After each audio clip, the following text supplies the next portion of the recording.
So my message is, the more we try and stop change, the faster it occurs. And boy, did I ever get a slap of reality this morning putting my 3 kids on the bus. I'm looking back at these 3 little kids. They're not little anymore. They're amazing. They're opinionated. They're talking back. They have thought that's intelligent and challenging my own. And I think back to these days where, wait a minute, when I was putting you in a booster seat in the car going to ballerina lessons and we were listening to, Curious George. Where did those days go?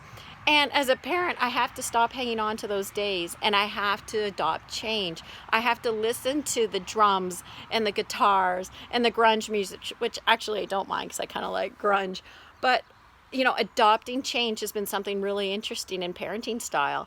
And when I look at that and I want to extrapolate that into everything else I do in life, and that is in business as well, adopting change.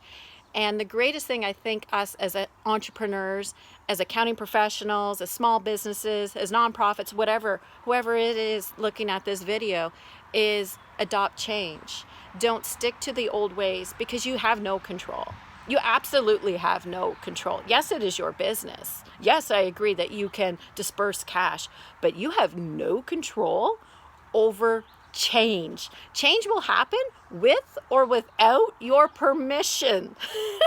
And that's the thing we need to understand. As people in business, adopting change is imperative to our succession planning, to what we want to do in the future. So the more we try and stop change, the faster it will occur. Your systems will become outdated. They will stop being supported. Your employees will move on if you do not adopt change. You need to adopt change in order to move yourself into the future. Otherwise, just retire. Bye.